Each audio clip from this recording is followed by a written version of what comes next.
രാജ്യസഭാ സ്ഥാനാർത്ഥി മീനാക്ഷി നടരാജന്റെ പത്രിക തള്ളിയതിൽ പ്രതിഷേധം ശക്തമാക്കി കോൺഗ്രസ്. മധ്യപ്രദേശിലെ കോൺഗ്രസ് എംഎൽഎമാരുടെ നേതൃത്വത്തിൽ ഡൽഹിയിൽ മാർച്ച് നടത്തി.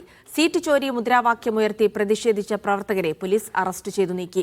മീനാക്ഷി നടരാജന്റെ ഹർജിയിൽ സുപ്രീംകോടതിയിൽ വാദം പുരോഗമിക്കുകയാണ്. വിഷയത്തിൽ പരിഹാരം കാണേണ്ടത് തെരഞ്ഞെടുപ്പ് കമ്മീഷനാണെന്ന് കോടതി നിരീക്ഷിച്ചു. തെരഞ്ഞെടുപ്പിന് മുൻപ് സീറ്റ് കൊള്ളയടിച്ചുവെന്നും സുപ്രീംകോടതിയിൽ നിന്ന് നീതി ലഭിച്ചില്ലെങ്കിൽ എവിടെ നിന്ന് ലഭിക്കുമെന്നും മീനാക്ഷിയുടെ അഭിഭാഷകൻ മനു അഭിഷേക് സിംഗ്വി ചോദിച്ചു.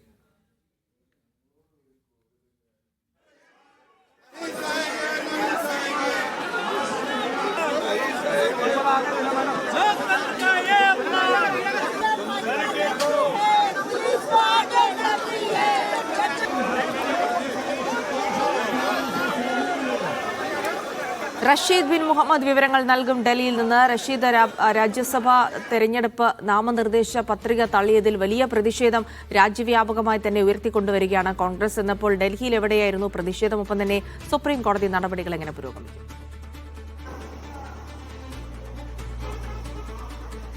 ഡൽഹിയിലെ അക്ബർ റോഡിലുള്ള AICC ആസ്ഥാനത്ത് നിന്ന് രാഷ്ട്രപതി ഭവനിലേക്കാണ് കോൺഗ്രസ് പ്രവർത്തകർ പ്രതിഷേധ മാർച്ച് സംഘടിപ്പിച്ചത്. എന്നാൽ ഈ മാർച്ച് പൂർണ്ണമായും അടിച്ചമർത്തുന്ന ഒരു നിലപാട് പോലീസിന്റെയും സേനയുടെയും ഭാഗത്ത് ഉണ്ടായി എന്നുള്ളതാണ്. ഈ പ്രതിഷേധത്തിന് ആഹ്വാനം ചെയ്ത ഉടൻ തന്നെ ഈ മേഖലയിൽ 144 നിരോധനാജ്ഞ പ്രഖ്യാപിക്കുകയായിരുന്നു. പിന്നീട് പ്രവർത്തകരെയൊക്കെ തന്നെ ഈ ബാരിക്കേഡ് ഉപയോഗിച്ചുകൊണ്ട് തടയുന്ന ഒരു സമീപനമുണ്ടായി. എന്തായാലും ഈ ബാരിക്കേഡ് മറികടന്നുകൊണ്ട് രാഷ്ട്രപതി ഭവനിലേക്ക് പ്രതിഷേധം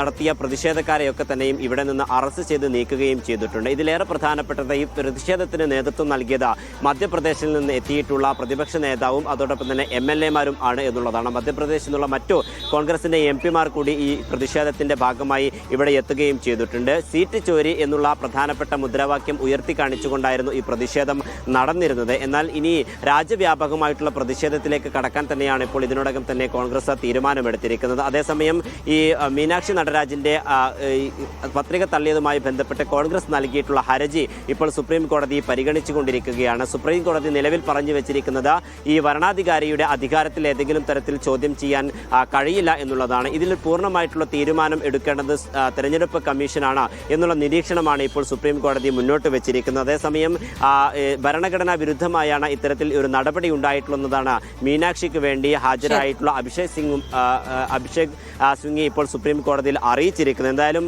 നിലവിൽ ഇപ്പോൾ ഈ അവധിക്കാല ബെഞ്ചാണ് ഈ ഹർജി പരിഗണിച്ചുകൊണ്ടിരിക്കുന്നത്. ഈ ഉച്ചഭക്ഷണത്തിനായി ഇപ്പോൾ കോടതി പിരിഞ്ഞിരിക്കുകയാണ്. 2 മണിക്ക് ശേഷം ഈ കേസിൽ കൂടുതൽ വാദം കേൾക്കുമെന്നുള്ളതാണ് ഇപ്പോൾ ബെഞ്ച് അറിയിച്ചിരിക്കുന്നത്. ശരി, റഷീദ് ബിൻ മുഹമ്മദാണ് ഡൽഹിയിൽ നിന്ന് വിവരങ്ങൾ.